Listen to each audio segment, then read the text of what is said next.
Hermanos, este estudio se basa en el libro de Malaquías, el capítulo 1. Dice Dios a los sacerdotes, no tengo complacencia en vosotros. ¿Por qué dice eso? ¿Por qué dice eso? Bueno, en Malaquías 1, del 6 al 8, él explica. ¿Por qué? Porque ellos estaban menospreciando su nombre, ofreciendo sobre su altar el pan inmundo, ofreciendo el animal ciego, el animal cojo, ah, y el animal enfermo. Ahora, desde luego, este texto enseña enfáticamente que Dios no acepta servicio defectuoso. Y quiero de una vez mencionar Malaquías 3:6, que dice, yo Jehová no cambio. O sea que la lección de aquí de Malaquías es muy aplicable ahora para nosotros. La advertencia de no ofrecer servicio defectuoso a, a Dios. A los sacrificios que ellos estaban ofreciendo, pues era un gran insulto para Dios. Ah, por la mesa del Señor era despreciable. Y entonces Dios simplemente no lo aceptó. Ahora, ah, ¿cómo debían ser estos sacrificios? Bueno, no hay tiempo para leer todos los textos, pero ah, en Levítico 22, 19 al 22 y también Deuteronomio 15 al 21 se describe clara y ampliamente cómo los sacrificios deben ser. La ley de Dios muy clara y requería que los sacrificios fueran sin defecto alguno, que fuera lo mejor que ellos pudieron aceptar.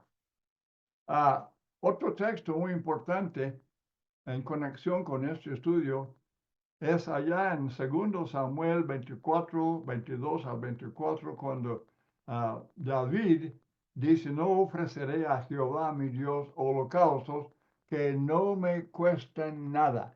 La idea es que los sacrificios que ofrecemos a Dios deben ser sacrificios. Hermanos, yo escogí este tema porque después de estudios, el hermano, mi compañero Israel Zavala, aquí en Odessa, Texas, él está predicando sermones sobre Malaquías 1.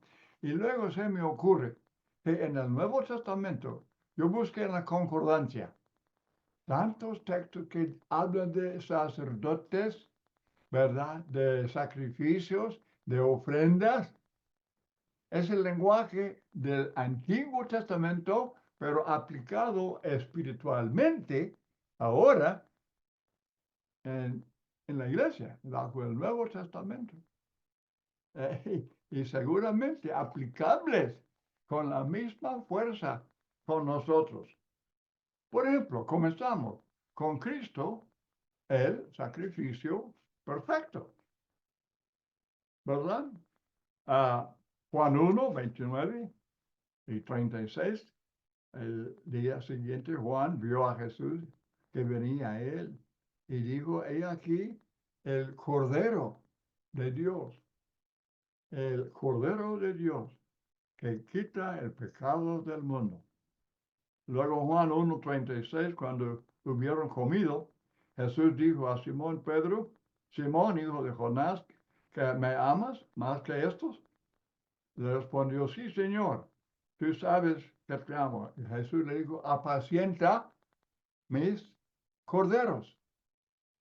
Es que, como digo, este lenguaje de allá, de animales, corderos y los que se ofrecía, ¿verdad? Ah, ahora, Efesios 5, verso 2, Cristo era, dice Pablo, era ofrenda y sacrificio en olor fragante. Y los apóstoles siguieron su ejemplo. Los apóstoles, en primer lugar, ellos alimentaron los corderos de Cristo, como vemos en Juan 1:36. ah, y luego, pues, lo mismo Pablo y los demás apóstoles. Ahora el apóstol, hablando de sacrificios, el apóstol Jacobo fue sacrificado, ¿verdad? Herodes lo mató porque estaba predicando el Evangelio.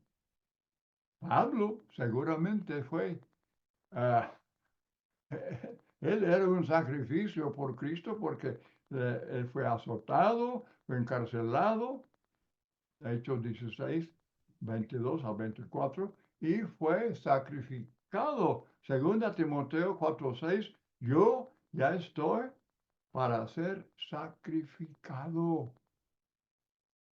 El tiempo de mi partida está cerca. Esteban, él no era apóstol, pero cuando él predicó en Hechos 7, lo mataron.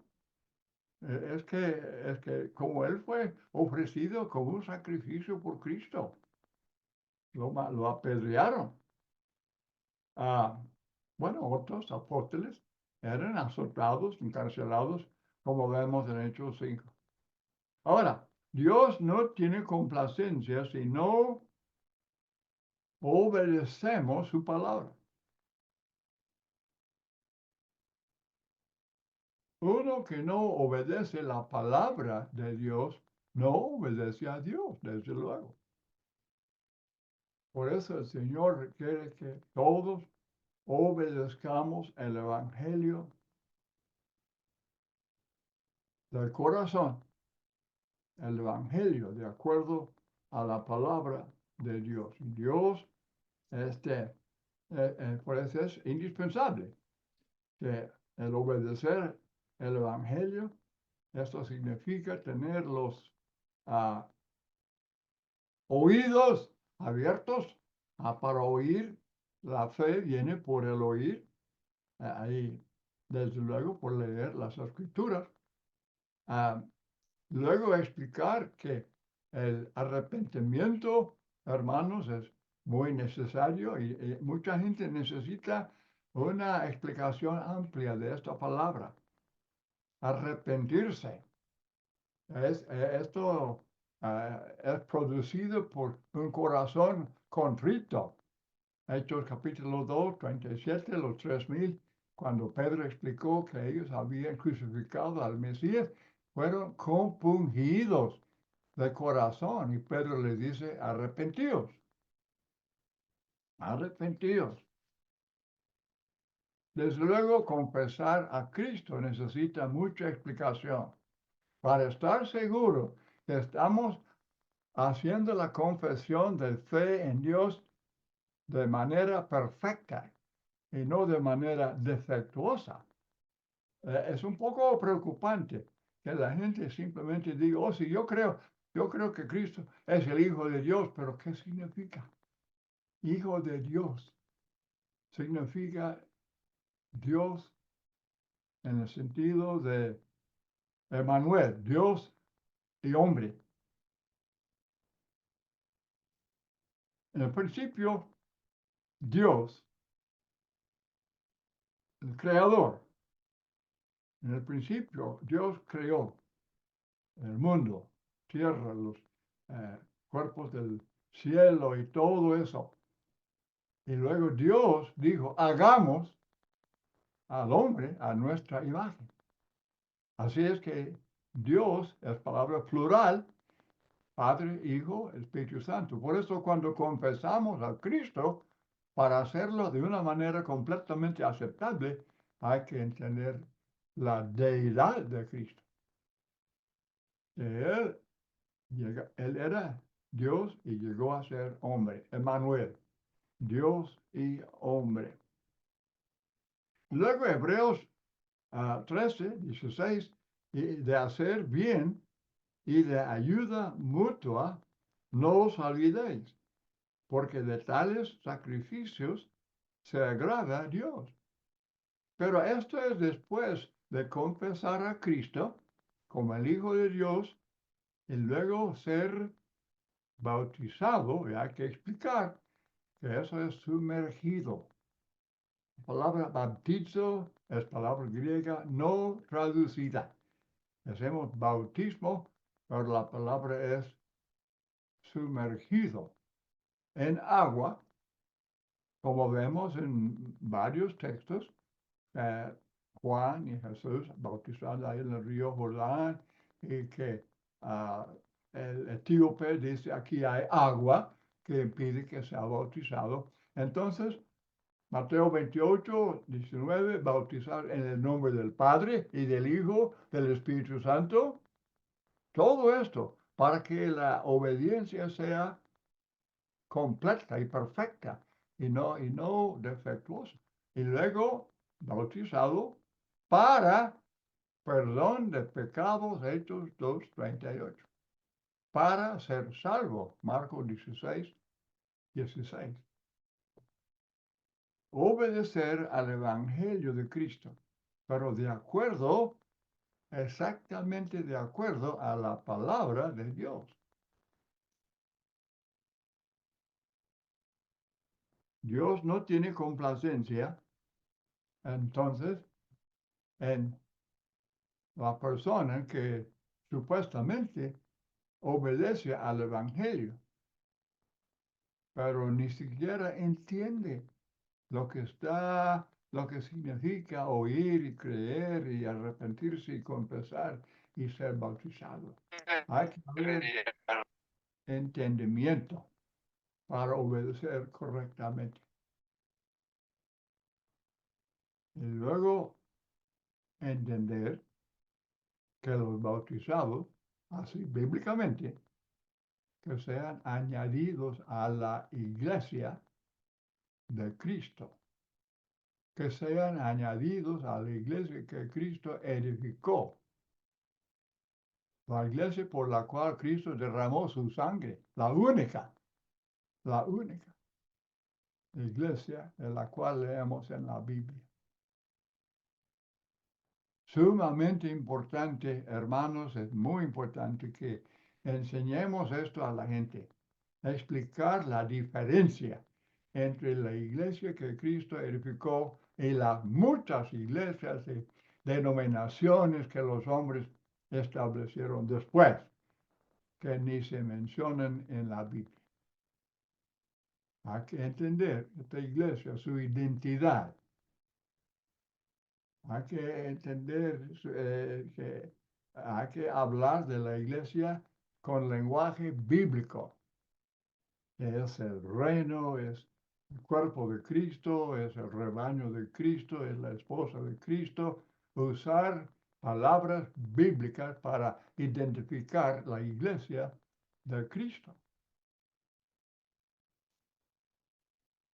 Primero de Pedro 2:5, vosotros también como piedras vivas, sed edificados como casa espiritual y sacerdocio santo. ¿Verdad? Somos sacerdocio santo para ofrecer sacrificios espirituales. Y no deben ser sacrificios perfectos, no defectuosos, no como pan inmundo, como animal ciego, cojo, enfermo. Oh, hermano, pero eso de los animales es otro tema. Malaquías 3:6. Yo, Jehová, no cambio.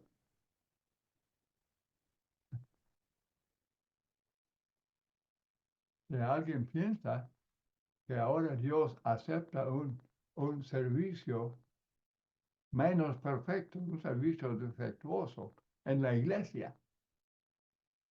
Oh, pero Dios es amor, Dios es muy paciente, Dios es muy bondadoso. No, pero el lenguaje bíblico, hablando de la iglesia y los sacrificios y los servicios y todo eso, indican claramente que Dios requiere lo mejor. Él no acepta. Él no tiene complacencia en una iglesia que no le adora en espíritu y en verdad. Juan 4:24. Apocalipsis 1:6 nos hizo reyes y sacerdotes para Dios su Padre. A Él sea gloria e imperio por los siglos de los siglos. Amén. Y luego, hermanos, enseñar así con mucho detalle y hablando con así toda claridad, explicando este culto. El cantar himnos, el predicar, enseñar, el orar, que se menciona tantas veces, participar de la cena del Señor. ¿Se acuerda que Pablo dice, se acuerda? 1 Corintios 11, que uno puede participar de la cena para lo peor, en lugar de para lo mejor, es para lo peor, porque están comiendo, bebiendo juicio. Así. ¿Por qué? Porque ofrecían servicio defectuoso. Ahí en Corinto, ofreciendo pan inmundo, animal ciego, cojo, enfermo, y Dios no lo acepta. Y hermanos, ustedes todos saben que existe el peligro. Nosotros, Dios, Él observa cada acto de culto en cada miembro de cada iglesia de Cristo. Y Él conoce el corazón. Él sabe si estamos cantando, orando, enseñando de corazón y con toda reverencia. Un culto, un servicio ordenado. Pablo dice, hágase todo decentemente y con orden. Porque si hay desorden en la congregación, Dios no lo acepta. Dios no lo acepta. Y hermanos, yo quiero brevemente, pero con mucho énfasis, yo quiero concluir este estudio mío sobre esto de que todo cristiano es maestro, enseña, debe enseñar, comenzando, desde luego, en el hogar. La predicación en la iglesia y las clases bíblicas son indispensables, son muy, pero muy importantes. Y llevan a cabo el plan de Dios. Y desde luego todo sermón y todo canto y toda oración debemos ofrecer de una manera aceptable, de una manera espiritual, de una manera que no es en ningún sentido defectuoso. Pero el enseñar el domingo en la iglesia y en las clases bíblicas no es suficiente para la familia. Cada familia de la iglesia debe tener estudios bíblicos cada día en su hogar, culto de la familia. ¿Cuántos miembros de la iglesia donde somos miembros? ¿Cuántas familias tienen estudios bíblicos cada día en su hogar? Estudio bíblico con himnos y estudio bíblico con himnos y oraciones. ¿Cuántos? Puede haber muchos, espero que sí. Sí, pues que el Señor les bendiga. Son ejemplos para los demás. Pero los que no lo hacen, deberían hacerlo. Deben tener servicios cada día. Eh, el hermano, un hermano, uno de los ancianos aquí en Odessa, el hermano Fabián López, está hablando de esto. Y él sugiere, al cenar, mover los platos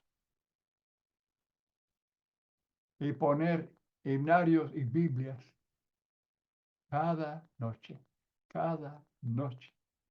Un estudio adecuado, un estudio detenido, una clase organizada como las clases de las clases bíblicas en la iglesia, cada día.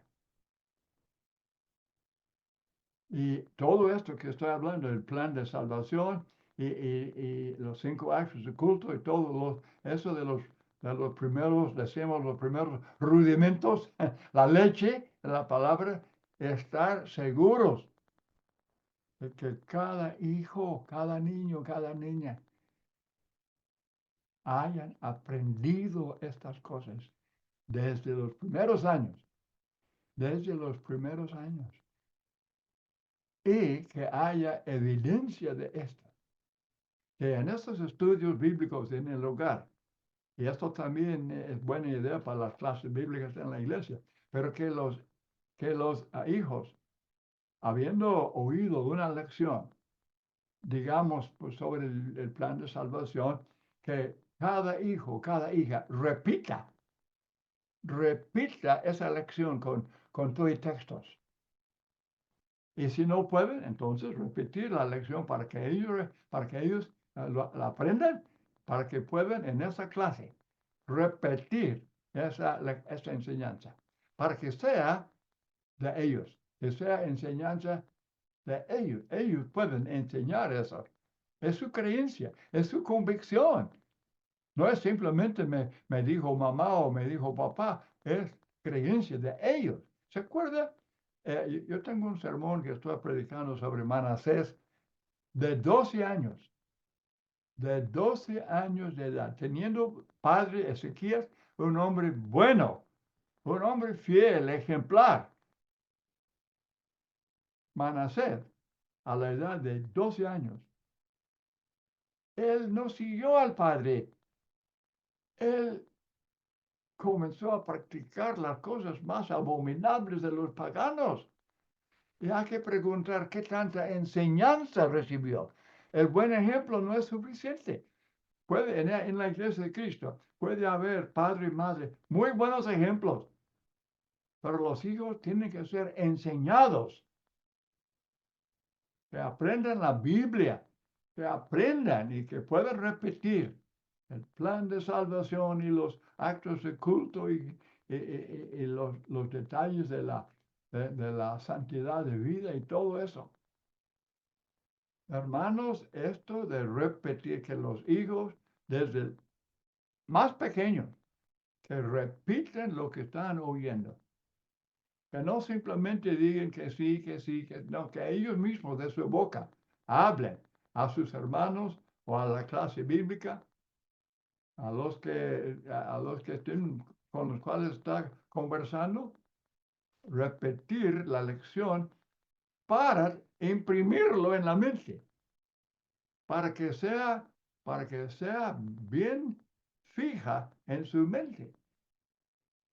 Y luego, ya de la edad de 12 años, hay esperanza que sigan en ese camino, siguiendo el ejemplo de sus padres.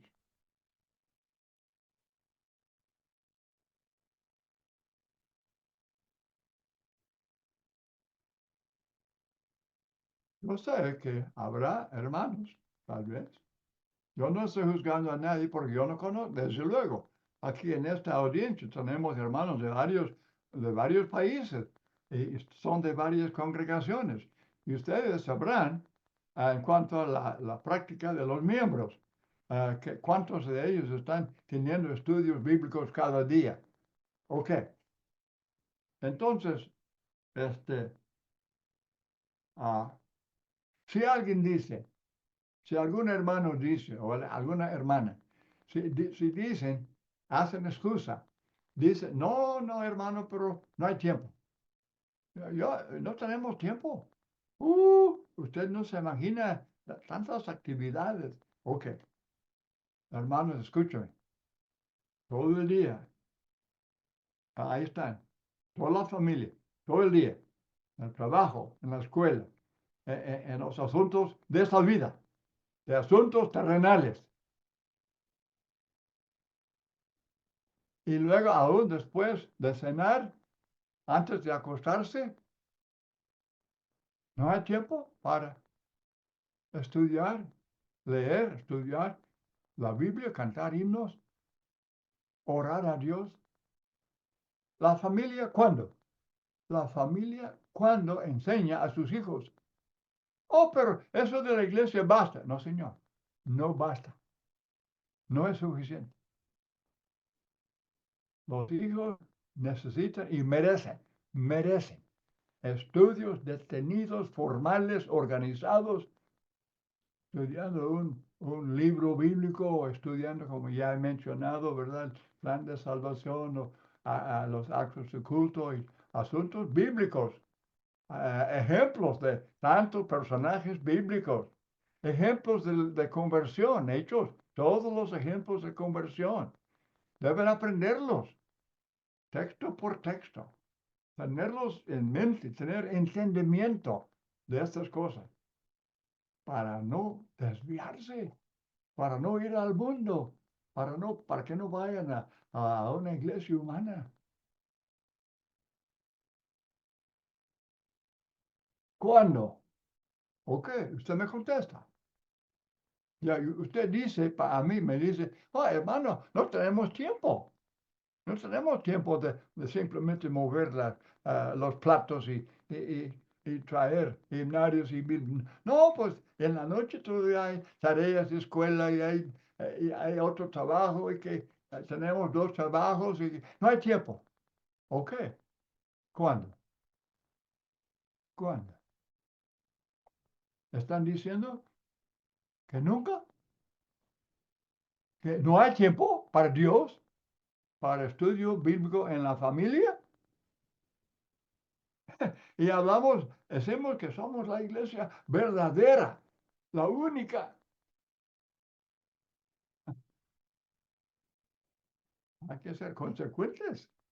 Estamos poniendo a Dios en primer lugar en el hogar como también en la iglesia. Es mucho que pensar, es mucho que estudiar. Y por favor, ahora mismo en los comentarios, me gustaría escuchar de ustedes si hay familias donde son miembros y ya están practicando esto, ya lo hacen. Qué bueno, Dios les bendiga. Y si no, entonces, ¿qué me dicen de eso de cuándo? ¿De cómo? Y ahora voy a terminar con este punto. Y una de esas noches que sea clase para los inconversos.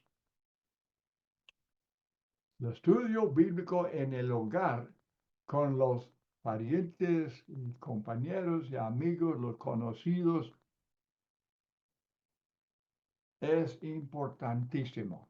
Porque ellos, aunque asistan a los servicios cada domingo, no están, los sermones y aún en clase bíblica, no están tratando de las creencias, opiniones y dudas y preguntas que ellos tengan en su corazón.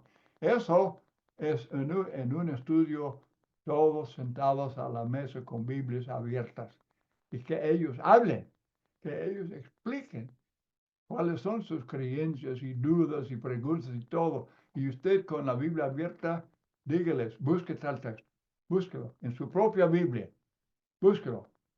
¿Qué dice? ¿Qué enseña?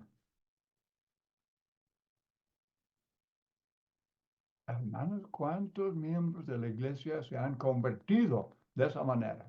Muchos. Es medio muy efectivo.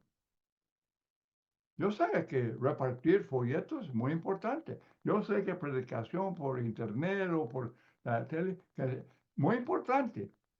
Pero este medio de tener estudios privados en el hogar es, a mi juicio y por la experiencia estoy hablando, de los mejores métodos de ganar almas por Cristo. Cada año. Ok. Donde usted es miembro, la iglesia donde usted es miembro. ¿Cuántas conversiones? ¿Cuántos? ¿Cuántos son ganados por Cristo? ¿Cómo? ¿Cómo lo hacen?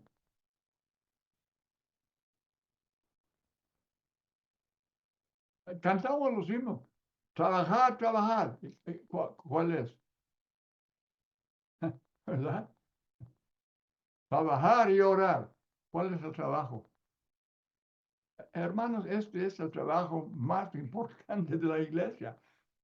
Y esta clase, por ejemplo, una clase por semana, bien puede incluir miembros de la iglesia, miembros débiles, miembros negligentes, miembros que necesitan apoyo y ayuda y hasta exhortación y reprensión. Ok, voy a terminar. Y yo espero, hermanos, que hablen con toda franqueza de este asunto, sobre qué piensan de esto de tener estudios en el hogar, estudios diarios. Si usted cree que yo soy fanático, dígalo. No me puede ofender. Si usted, extremistas, ¿cómo? Yo estoy diciendo simplemente que todo el día está en el trabajo, en la escuela, no están estudiando la Biblia. Y luego al rato se acuestan para dormir. Y allá en Deuteronomio dice, al acostarse, o sea, antes de acostarse, tener un estudio bíblico y tener oración y todo eso. Ok, muy bien, hermanos, voy a terminar. Y otra vez, doy muchas gracias por este privilegio y qué gusto me da ver a mis hermanos de varios lugares y participar con ustedes en el estudio de la palabra de Dios. Muy bien, hermanos. Entonces ya me pueden, ya pueden tener los comentarios. Muchas gracias.